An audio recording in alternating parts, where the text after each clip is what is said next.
Padre que estás en los cielos, damos gracias, Señor, porque todavía tenemos libertad, porque todavía tenemos el privilegio de congregarnos para alabar.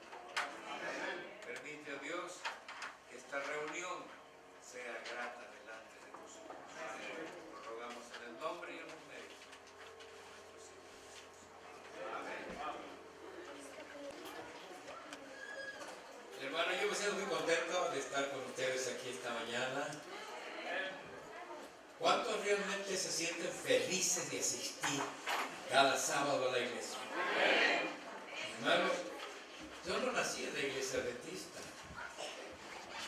Yo, mis primeros años y aún en mi juventud, pues yo asistía a la iglesia católica, donde creo que la mayoría asistíamos, hasta que Dios, hermanos, nos indicó el camino.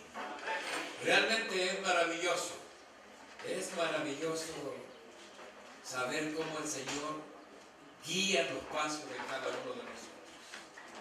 Han pasado muchos años. La primera vez que asistía a una iglesia adventista fue aquí en California, en Escondido, California, en una iglesia americana. Tuve contacto con hermanos americanos, tuve un accidente, que en ese accidente, bueno, me tocó ir a buscar un jeep que dejaron en el cerro porque habían ido a cazar venados. Era fácil subir el cerro, pero bajar no, porque no tenía freno, ni de mano ni de pie. Por eso subir era fácil, pero bajar, y entonces a mí me tocó ir a buscar el carro y por un error, por mal cálculo, de yo haber subido una loma, un cerro, debí haber subido en la primera velocidad para que al comenzar una bajada larga, pues el carro bajara frenado. Pero uno que es así, ¿verdad? No tuve ese cuidado. Y cuando llegué arriba quise poner la primera, pero cuando el carro está caminando no entra, porque el sistema lo rechaza. Y dije, bueno, pues ni modo, seguimos en segunda, pero era una bajada larga. Y el carro comenzó a agarrar velocidad. Y lo peor es que al final de esa bajada larga, a la derecha había un cañón y había unos rieles alambrados, unos rieles para que el ganado no pasara. Y uno piensa en segundos. Y dije, no, en esa vuelta me voy a ir al barranco, porque no tiene frenos el carro, ¿cómo lo paro? Y pensé, me voy a ir recto y voy a cruzar sobre el alambrado y así cruzo por el cerro y allá va a pasar. Así lo pensé. Y hermanos, yo nomás recuerdo que tuve que cerrar los ojos porque el impacto, los alambres de púa son fuertes, rompieron el parabrisas. En aquellos años no eran los vidrios de ahora, eran vidrios. Así que yo nomás recuerdo que cerré los ojos y el carro saltaba y brincaba, pues iba entre en el cerro. Hermano, cuando abrí los ojos, estaba en la carretera allá abajo, pero me chorreaba la sangre de las manos. Se me habían cortado las manos y por aquí hasta se me miraba un huesito aquí donde pues ya me detuve. El que venía atrás, espantado, me vio que todavía chorreaba sangre del cuello. ¿Saben qué? ¿Cómo no me degolló un alambre? Pero años más tarde, el médico que me tocó visitar, bueno, me llevaron con un doctor, ¿verdad? Me curó, grapó las heridas y cuando terminó de hacer su trabajo me preguntó en inglés, ¿sabes leer? Oh, yes, I do, le contesté. Entonces metió y me trajo un libro. Pero vi que el libro era un libro en español, titulado Origen y Destino, que es el libro Patriarcas y Profetas. Hermano, qué libro. Como tenía las dos manos vendadas, pues estaba prácticamente incapacitado esa semana, así que yo me levantaba temprano, siempre me he levantado temprano.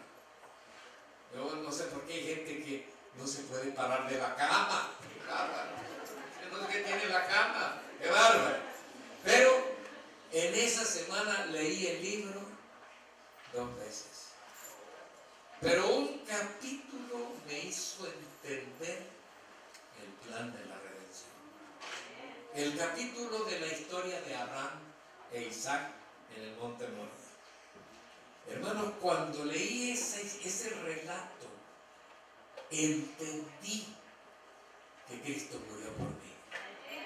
Entendí que yo soy el que debo de sufrir el castigo, que yo soy el que merezco la muerte. Es más, esa semana era el mes de septiembre del año de 1954.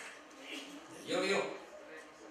Y recuerdo que me metí a la ducha para refrescarme, no me podía restregar porque tenía las dos manos vendadas, pero me metí a la ducha por lo menos para recibir el agua, ¿verdad? Ni siquiera me podía enjabonar, pero que me caiga el agua, hacía calor. Y hermano, fue para mí tan claro, fue tan impresionante, yo ahí con las manos extendidas para que no se me mojaran las vendas y el agua cayéndome en el cuerpo, fue clarito para mí lo que entendí. Son mis manos las que merecieron haber sido clavadas. Es mi cuerpo el que debió haber recibido todos los azotes que el Señor Jesús recibió por mí. Y allí, en esa ducha, yo clamé a Dios y dije: Señor, yo te acepto como mi Salvador personal. Como el agua limpia mi cuerpo, que la sangre que derramaste en el Calvario me limpie de todo pecado, de toda maldad. Señor, yo te doy honor, te acepto. Salí de la ducha, me estaba vistiendo y luego me vino un pensamiento a la mente: tienes que tirar los cigarros. Yo compraba, no una cajetilla, yo compraba un paquete de 20 cajetillas de cigarros, que era la dieta de la semana. Imagínense. Alabado sea Dios. Y alabado sea nuestro Señor y la gracia de su poder y de su Espíritu, que es el que da la fuerza para vencer el mal. Hermano, no se necesita nada para vencer el pecado. Solo decirle: Señor, en tus manos me pongo. Y sí, recuerdo que yo estaba hospedado en una de las recámaras de la mansión de la dueña del rancho. Todavía existe el rancho, bajando de escondido hacia el valle de San Juan, se llama Clover del Ranch. Ahí trabajaba yo. Y cuando llegué al cuarto le dije a mi compañero: ¿sabes qué? Voy a tirar los cigarros. No, dámelos. Hasta la fecha es esclavo del cigarro. Pero yo nunca más volví a fumar. Y nunca más, hermano, volvió a entrar una botella de cerveza en mi boca. Hermanos, el pecado no es dueño de nosotros. Como dice Pablo, el pecado no se enseñoreará de vosotros, pues no estamos bajo la ley. No estamos bajo la ley del pecado. Estamos bajo el poder de Dios. Y hermano, el Señor nos ayuda a vencer todas las cosas malas. Yo alabo a Dios que desde entonces no se me... Ni siquiera. ¿Quién era? Un muchacho fumador, tomador, que iba a las cantinas, que... mal hablado. Pero a partir de ese momento en aquella lucha, hermano, y ese maravilloso libro, transformó mi vida. Nunca me imaginé, hermano, que iba a llegar a ser un predicador de su palabra. Esa fue mi decisión después del bautismo. No hay nada más hermoso como entregarse a Dios. Y como le dijo el Señor Jesucristo a Nicodemo, ¿se acuerdan en aquella entrevista nocturna? El viento le dijo: sopla. No lo ven, pero ves sus efectos. Así es todo aquel que ha nacido de él. En ti. ¿Saben, hermano? Pasaron algunos años.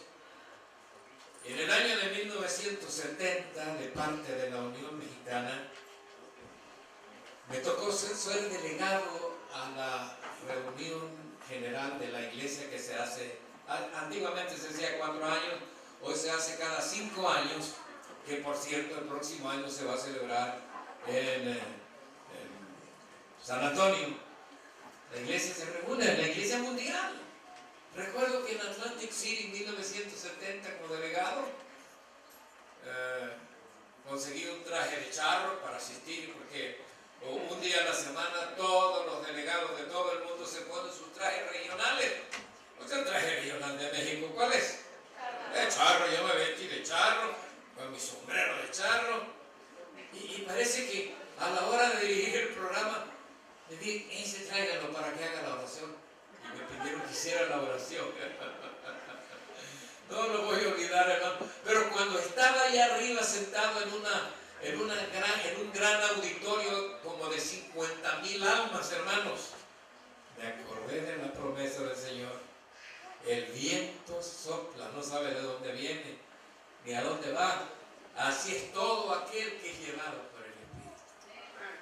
Y hermano, yo le doy gracias a Dios por haber conocido la iglesia del Señor. Hermano, no es por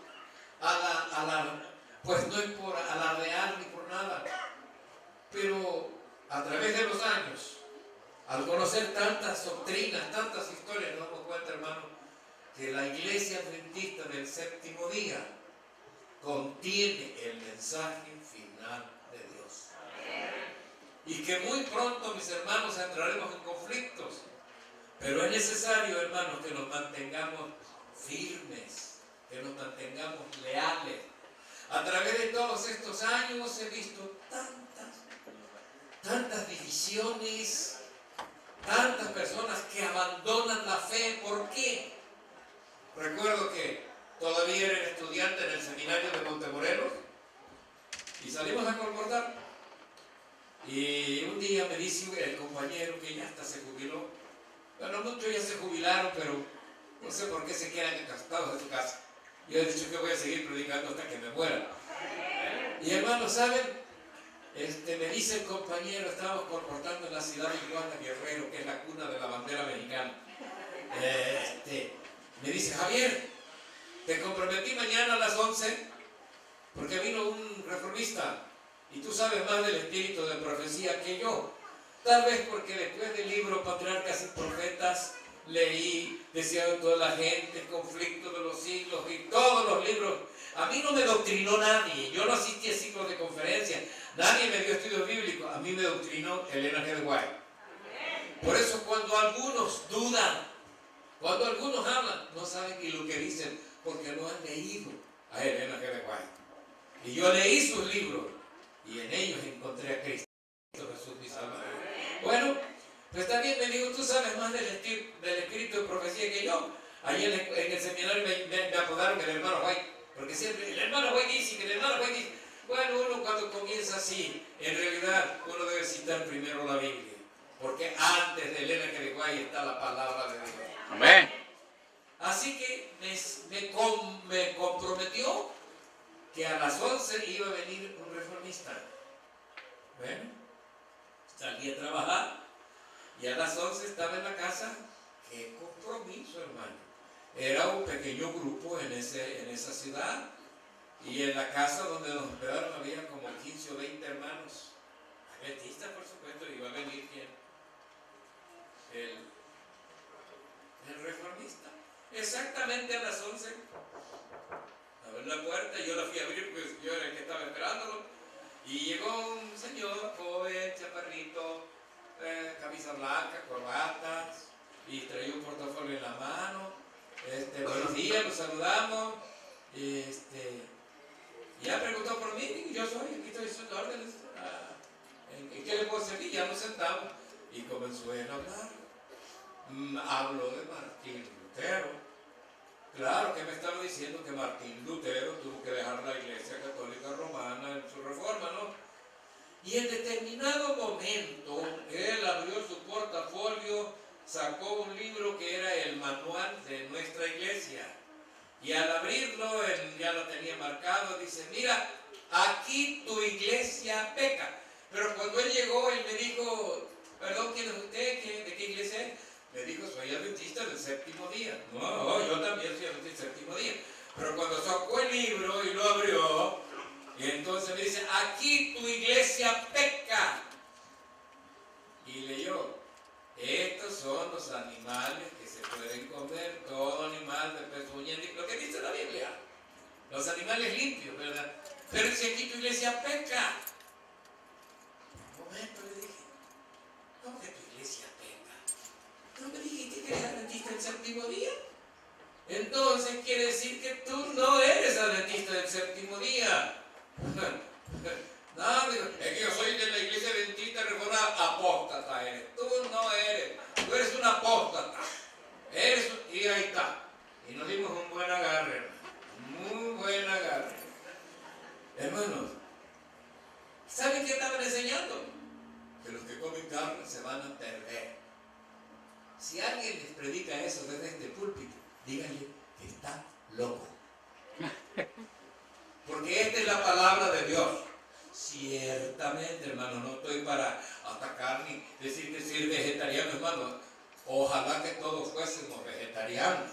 Les voy a decir que si hay algo que nos libra de comer comidas inmundas y porquerías, es decir, hermano, discúlpenme, yo no como carne. Y se evitan de que les dé liebre por gato. Pero hermano, el que enseña interpretaciones erradas, equivocadas. Escuchen lo que les voy a decir. Y yo he escuchado hasta pastores que se paran y el que come carne se va a perder. Y había uno que decía, ningún anciano que sube a la plataforma que come carne es lindo de estar en la plataforma. Está equivocado. Les voy a decir por qué. En el libro deseado de todas las gentes, se aparecieron dos personajes en el monte de la transfiguración a nuestro Señor Jesucristo. ¿Quiénes fueron? ¿Y a quién representan Elías y Moisés? A ver si saben.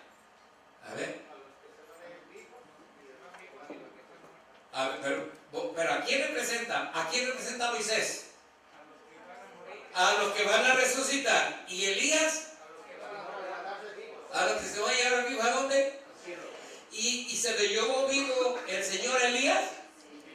¿Y qué le dio de comer cuando estaba en el arroyo de Querit? ¿Y quién le mandó la carne? Cuervo. ¡Con Dios! ¿No les parece que sería injusto que Elías, que sí comió bastante carne, que él se la mandó, se lo llevó al cielo y yo me voy a perder porque me como un pedazo de carne? ¿Están entendiendo? ¿Están usando la razón? Ah, no, pero la ayuda que si no tenía más que un puñado de harina, ¿cómo le iba a dar un borrego? Por eso, hermanos, escúchenme, yo alabo a Dios, porque Dios nos dio profetas, pero los profetas no son Dios. Los profetas los usó Dios para aconsejarnos. Y le doy gracias a Dios, hermanos, porque como iglesia tenemos una doctrina preciosa, maravillosa. Por eso ese reformista que vino, no, vete. Y sabe, hermano, recuerdo que esa noche leí el libro Joyas de los que el hermano tenía, Joyas de los Testimonios, tomo 2, donde hay un capítulo entero que dice, la iglesia remanente no es Babilonia. Y en ese capítulo dice que van a usar los escritos de ella para decir que la iglesia cagó, que el otro, pero categóricamente ella dice, no los recibáis ni les digáis bienvenidos. Si hay algo, en ese capítulo dice, si hay algo en la iglesia que necesita ser corregido, Dios lo va a corregir, no tú, no el hombre. Y les voy a contar una anécdota para que entiendan cómo Dios corrige cuando algo anda mal. Como director de actividades laicas en México, me tocó viajar. Y viajé con los representantes, ¿se acuerdan cuando nos visitaban los representantes de la revista El Centinela, ¿cómo se llama la revista? ¿Cómo se llama? La Pacific Press. Viajé con don Benjamín Riffel, que era el promotor. Viajé con José Luis Campos, que era el promotor. Y yo recuerdo que siempre que viajaba con Benjamín, buen amigo, ellos muy amables, ¿no? Me gustaba mucho tomar Coca-Cola. Digo, Pepsi-Cola, porque veo lo que quieran. Y siempre yo lo quería invitar, pero él me decía, no, la Pres paga. La Pres paga. Y siempre la Pres paga. Y la Pres que todos los gastos los paga la Pres. Eran años de gloria. México era el campo número uno, el cliente número uno de la Pacific Press, porque compraba muchos libros. Pero de repente la moneda se comenzó a devaluar y comprar las bellas historias de la Biblia era... Allá en México nadie va a pagar 600, 400, 500 dólares. Y nosotros en México dijimos, lo sentimos mucho, pero vamos a tener que publicar nuestros propios libros, porque no podemos más. ¿Y saben qué le pasó a la Pacific Press, que estaba en Mountain View, California? La hecatombe, hermano. Se le cayó el cliente número uno y se cayó el arbolito donde dormía el pavo real, hermanos, pues ni modo, se tuvieron que trasladar, vender e irse a la galera que tienen allá en Idaho. Dios corrige todo. Dios hace todo. Lamentablemente a veces hay personas que ellos quieren corregir. No, hermano, la iglesia la corrige Dios. Y en ese capítulo que les recomiendo, no lo traje hoy, ni pensaba hablar de eso, no sé por qué se lo estoy diciendo, pero me sale de mi corazón, hermano. En ese capítulo dice, hermano, si hay algo mal en la dirección de la obra, Dios lo va a corregir, no el hombre. Y dice allí, no podemos entrar ahora en una nueva organización, porque eso significaría apostatar de la verdad. Se han levantado muchos predicadores que hacen sus propias iglesias. No están haciendo bien. Están perjudicando a la iglesia. Hermano, Dios tiene una iglesia y es la iglesia donde tú estás. En 1 Corintios capítulo 15 dice el versículo 58, el texto que se leyó. 1 Corintios 15, 58. Así que, hermanos míos, amados, estad firmes y constantes, creciendo en la obra del Señor siempre, sabiendo que vuestro trabajo en el Señor no es en vano. En primer lugar, Pablo dice, estad firmes y constantes. Bueno, yo no sé si a ustedes les tocó servir en el ejército, pero en mi tiempo, cuando estaba muchacho, todavía en México hacíamos el servicio militar. ¿Cuántos hicieron el servicio militar? Aquí levanten la mano. Ay, los demás ya no les tocó, ¿verdad? Y nos tocaba marchar. Cuando uno está marchando, hay varias posiciones, ¿verdad? ¿Qué significa la posición firmes? La posición firmes es una posición donde uno queda de pie, listo para hacer cualquier movimiento. En otras palabras, estar firme es estar listo para hacer lo que vas a hacer. Porque si estás en otra posición no vas a poder hacerlo. Firmes es estar listos. Y lo que Pablo quiere decir, ¿en qué debemos estar firmes? Bueno, en la segunda carta de San Pablo a los tesalonicenses, vamos a ver, para entender un poquito lo que él quiere decir. Segunda de Tesalonicenses, capítulo 2, el versículo 15, dice, así que, hermanos, estad firmes, retener la doctrina. Entonces, ¿en qué debemos estar firmes? La doctrina. En lo que hemos creído, hermano. ¿Qué hemos creído? ¿Cuáles son nuestras doctrinas fundamentales? ¿Cuál es la lucha? Esta semana estuve viendo un video que lo quiero comentar el próximo sábado en mi iglesia en Monrovia. No lo traje. Lo hubiera traído y hubiera sido bueno, ¿verdad? Porque no sabía que ahora tiene su batalla. Acá está bueno, porque una vez que vine no la vi. Pero bien, hermano, donde un obispo está hablando de la unidad y está el montón de de luteranos y hablando de la unidad. Sí, hablan de unidad. Pero ¿qué es lo que quieren de unidad?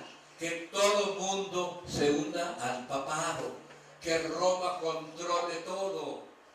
Y saben, hermanos, una de las cosas hermosas que yo siempre entendí cuando allá en 1954 por primera vez leí El conflicto de los siglos.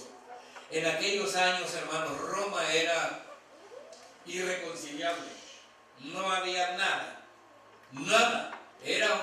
Se consideraba el mundo evangélico enemigos y apóstatas. Hasta que vino Juan 23, el que llamó a los protestantes los hermanos separados, hermanos. Pero cuando leí El conflicto de los siglos, ahí leí que el mundo protestante iba a extender sus manos hacia el doble abismo. ¿Las manos hacia dónde? Hacia Roma. Hermano, se van a unir. Sí, se van a unir todas las religiones. Pero no se van a unir en la doctrina. Se van a unir sencillamente en el poderío, en lo que Roma siempre ha querido tener el dominio de todas las naciones, la hegemonía mundial. Ellos piensan que Pedro es la roca. No, hermanos, la roca es Cristo, sobre la cual está fundada la iglesia. Y hermanos, nosotros los adventistas del séptimo día vamos a hacer el Mardoqueo a la puerta. ¿Quién era Mardoqueo? El que no doblaba sus rodillas delante del malvado Amán, que no era más que un amalecita, hermano. La iglesia adventista del séptimo día es la única que se va a mantener al margen. Y en esto es lo que Pablo nos dice, que estemos firmes. Hay dos doctrinas capitales que unen al mundo con Satanás. La doctrina de la inmortalidad del alma, que todas las iglesias comparten, que todas las iglesias no cristianas, como es el hinduismo, shintoísmo, taoísmo, sikhismo, budismo, todos ellos creen en la inmortalidad del alma. Nosotros no, porque Cristo dijo: el alma que pecare morirá. Esa es doctrina de Satanás, porque dijo: no moriréis, le dijo a Eva. Pero Dios dijo: si comes de ese árbol, te vas a morir. A veces les hago la pregunta: cuando Dios creó al hombre, ¿lo creó mortal o lo creó inmortal? Inmortal. Entonces, ¿por qué le dijo: si comes de ese árbol, te vas a morir? Pues en la cabeza. No se dejen llevar. Si Dios le dijo a Adán y Eva: si comes de ese árbol, te vas a morir, ¿cómo va a ser inmortal? Si es inmortal, se lo come y no se muere. No, Dios no lo creó inmortal. Nos va a dar la inmortalidad. Nos la va a dar. Pero el ser humano no es inmortal. Ni los ángeles. ¿Qué dice? ¿Hay ángeles que se van a morir? Claro, un montón de ángeles se van a convertir en ceniza. Así que ni los ángeles poseen la inmortalidad. La inmortalidad solo la tiene Dios y la da a sus hijos. Y nos la va a dar a nosotros. Por eso, hermanos, esa es una doctrina muy importante en la cual debemos estar firmes. Habrá señales, habrá milagros, habrá apariciones, pero sabemos que no son de Dios. Son falsas. La otra doctrina es el día de reposo, hermano. El día de reposo. ¿En dónde está la autoridad de la observancia del primer día de la semana? Hermano, si van a la historia, comienza con Constantino. Es Constantino el que inicia la apostasía de la iglesia cristiana, y va bien por un asunto político, no religioso. Porque fue Constantino el primero que dio un decreto el 7 de marzo, estamos en el mes de marzo, el 7 de marzo de 1321, en que ordenó que se reposara, que se descansara en el venerable día del sol. ¿El día de quién? Por eso todavía en nuestro idioma inglés aquí se llama Sunday, porque el primer día de la semana es el día del sol. Hermanos, esas son nuestras dos doctrinas principales que nadie nos las va a arrebatar. Por eso Pablo dice, estad firmes y constantes. ¿Qué quiere decir la constancia? Persistir, persistir, hermano. Que nadie nos ponga en duda, que nadie nos venga con otra creencia. No importa quién venga con otra creencia, hermano. Hemos creído eso. Somos adventistas del séptimo día.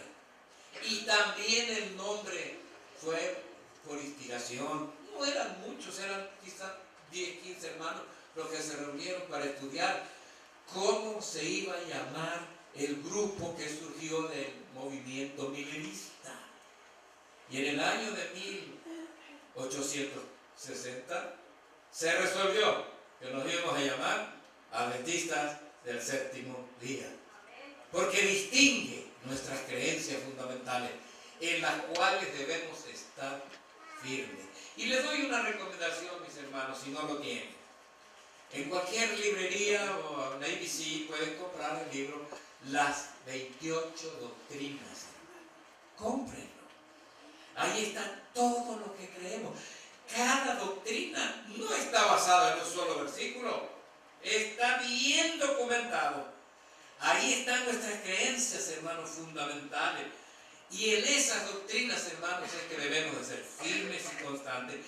Algo más nos aconseja el Señor. Creciendo en la obra. Dios quiere que crezcamos, hermanos. Años van, años vienen, y a veces, hermanos, no crecemos. ¿Por qué no crecemos? No lo sé. Pero es nuestro deber, hermanos, compartir el Evangelio con los demás. Por lo menos, comparte tu fe con tu familia. Habla a tu familia. Muéstrale lo que crees. Habla con tu familia. Habla con tus compañeros de trabajo. No necesitas ir por todo el mundo. Habla con las personas con quien convives. Por lo menos, hermana, enseña la doctrina a tus hijos. Es una gran labor, hermano. Hay muchos que pierden a sus hijos. En esta época terrible que estamos viviendo, hermano, yo realmente siento, no sé qué, lástima, tristeza, esta era digital, ver a nuestros hijos todos los días clavados en el aparato, todos los días ahí están. No pierden de noche, están con el aparato. Maldito aparato, hermano. ¿Qué les da? El diablo los tiene entrampados. La tecnología es buena. Porque, hermano, por lo menos en Monrovia, todos los sermones nuestros los ponemos al internet y ahí pueden escuchar los sermones que se predican. Nada más busquen la clave y ya está. Es bueno el internet. Pero, hermano, qué terrible época para nuestros hijos. Esclavos de un aparato. Porque el internet, porque la computadora se volcó a un aparatito chiquito. ¡Qué bendición! Pero cuando se sabe usar con sabiduría, hermano, ore por sus hijos. Nunca se cansen de orar. De mañana a mediodía y a cada momento encomiéndenlos a Dios. Porque se cumpla la palabra. Instruye al niño en su camino y aun cuando afiere viejo, no se olvidará. Volverán algún día, hermano. Volverán, hermano.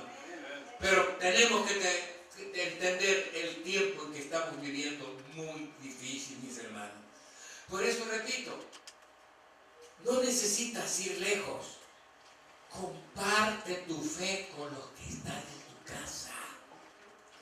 Trata con ellos, con tus amistades, con las personas más cercanas, pero a veces si no les dices nada, ¿cómo lo van a saber? No importa que los fastidies, que los canses, háblales. En primer lugar, hermanos, tenemos que compartir la fe con los domésticos, con los que están en casa, con nuestros hijos.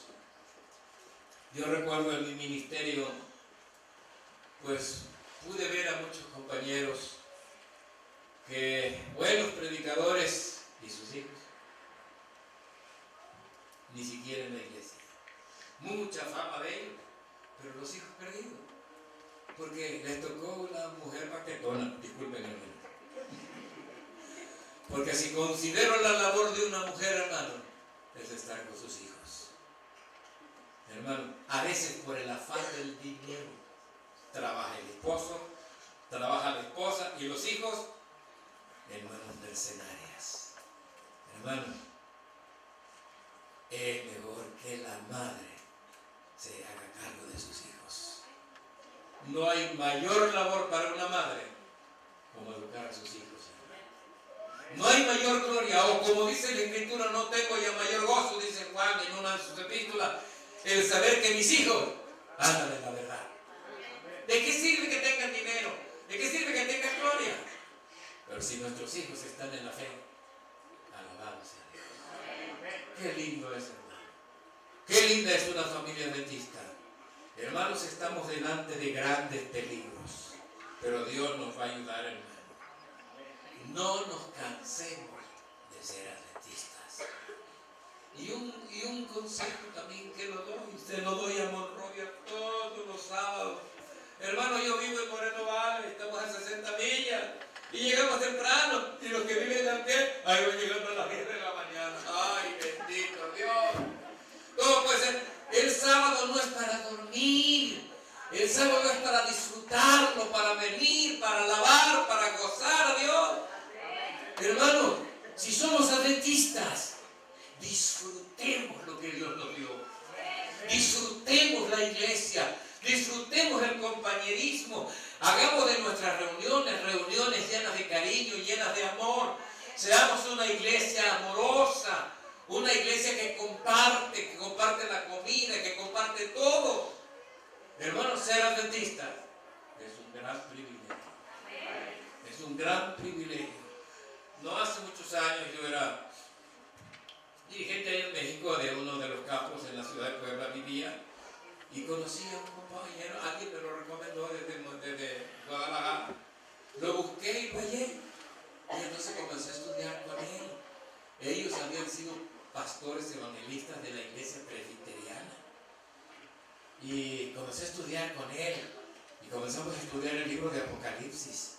Oigan, hermano, me acuerdo que me dijo un día ese hermano, murió de una enfermedad, pero murió en la fe. Y me dijo, pastor, ¿cómo es posible que habiendo tenido la Biblia tantos años en mis manos, no pude darme cuenta de este mensaje glorioso? Hermano, el mensaje nuestro es un mensaje de Dios. Cualquiera persona, sea pastor, sea sacerdote, que lo estudie, no va a poder resistir. Si es sincero, tendrá que reconocer que es la verdad. Hermano, nos esperan momentos difíciles, pero como decimos en inglés, don't be worried, no te mortifiques, no te mortifiques. Dios está con nosotros. Miren, antes de bautizarme, una hermana me contó una historia. Un pastor adventista en Europa le tocó viajar, allá se viaja mucho en tren, le tocó viajar en el tren y el compañero de asiento, por el mollito aquí, era un cura y él era un pastor adventista. Díganme, ¿de qué va a hablar un cura católico y un pastor? Pues de las cosas de Dios. Y las horas pasaron en el tren largas. Pero el sacerdote se bajó primero que el pastor adventista. Y el cura, con sinceridad, le dijo, hermano, porque digo hermano, por lo que hemos hablado me doy cuenta que tú eres un hijo de Dios, que tú amas a Dios, eres honesto y eres sincero, pero te suplico, por favor, deja esa secta porque nos van a matar a todos. Por favor, déjala. Los van a matar. Así le dijo, y hasta le salieron lágrimas. Tú eres un hombre bueno, le dijo. Deja esa secta. Claro, era en los días de la Segunda Guerra Mundial. ¿A quiénes mataron por montones? ¿A quiénes? ¿Y qué día es el día de reposo de los judíos? ¿Y qué día es el día de reposo de los adventistas? En otras palabras, quiere decir que Roma ya tenía en sus planes la destrucción del pueblo adventista. Solamente que ellos proponen, pero Dios dispone. Ese es el plan. En los días en que vivimos, ellos tratarán de ganarnos, de llevarnos, de convencernos. Pero en la última será, como dice la Biblia. ¿Qué dice la Biblia en el capítulo 13? Llena de muerte. Hermanos, pero no tengan miedo, que yo temblando estoy. No tengamos miedo, hermano. No va a morir ningún hijo de Dios que no sea necesario. Si mueren algunos, es porque Dios necesita mártires. Yo antes tenía miedo, pero como buscar una aguja en un pajar, lean el libro de Deseos de toda la gente y en algún momento van a leer que dice: si Dios desea que tú mueras como mártir, Dios te va a dar la fe de mártir. Así que no te mortifiques. Dios da la fe. Hermanos, todos los que murieron, que fueron miles y miles y millones, que los mataron, los quemaron, los masacraron, no les importó nada, porque sus cuerpos no eran más que cuerpos, pero sus mentes estaban con Dios. Cuando el Espíritu de Dios toma a alguien, hermano, hagan lo que te hagan, no vamos a claudicar. Y eso, hermanos, espero que sea nuestro deseo. Amén. Yo he venido esta mañana, mis hermanos, a invitarles para que compartan su fe. Hagan crecer la iglesia. Y la manera de hacer crecer a la iglesia, hermanos, es amándonos, siendo amables con nuestras visitas, compartiendo lo poco que tenemos, haciendo de nuestras reuniones reuniones bonitas. No nos critiquemos, no nos juzguemos. Sí, yo he mencionado algunas cosas negativas porque son necesarias, pero hermanos, amemos la iglesia. Hace tantos años que existe esta iglesia. La primera vez que yo vine a la iglesia del Monte era el pastor Priano. ¿Se acuerdan? Si algunos se acuerdan del mercado. Era el pastor Priano. Ay, ya llovió hace como 30 años. Hermano, de algunas iglesias han salido otras iglesias. Puede ser que de aquí. Pero una cosa les digo, hermano. Sea fiel. Manténgase firme. Comparta lo poco que tiene. Hay una manera también fácil de compartir el mensaje, hermano. Consiga literatura. Comparta libros. Regálele un libro a alguien. A mí me regalaron un libro. Y con ese libro conocí este bendito mensaje, hermano. Comparta libros. Comparta folletos. Comparta la revista El Centinela. Y hermano, ruego a Dios que esta querida iglesia, porque esta iglesia, hermano, es de Dios. Esta iglesia del Monte le pertenece al Señor Jesucristo. Él dio su sangre por esta iglesia. Él conoce a cada uno de ustedes, los conoce por nombre. Saben hasta lo que comen y hasta lo que no comen. Los conoce. Cada uno de ustedes que me escuchan y aún a mí, el Señor nos ama. Y nos ama mucho, hermano. Y desea que nos mantengamos firmes y constantes. Creciendo. ¿En qué también debemos de crecer? En el conocimiento, hermano. Déjenme que haga una pregunta. Hay 5 libros que vienen siendo el mejor comentario de la Biblia. Escúchenme lo que digo. El mejor comentario de la Biblia que se haya escrito. Patriarcas y profetas, profetas y reyes, deseados de toda la gente, hechos de los apóstoles y conflictos de los siglos. ¿Los han leído? Si no los han leído, consíganlos. No me vengan con el cuento que están caros, porque más caros son esas televisiones de este tamaño, a todo color que tienen en sus casas y pagan por ellas. Consigan esos libros, hermanos. Léanlo. No son más que libros en el cual Dios nos habló en nuestro lenguaje moderno, lo que está escrito aquí en este sagrado libro de Dios. Hermano, lea su Biblia todos los días. No tiene tiempo, aunque sea 2 capítulos, de punta a punta, de punta a punta. Hace muchísimos años que yo comienzo en Génesis, termino en Apocalipsis y vuelvo. Me he gastado como 10 o 15 Biblias que se gastaron, pero hay más en las tiendas. Lean su Biblia, hermano. Amen su iglesia. Y que el Señor les bendiga. Amén. Señor les bendiga.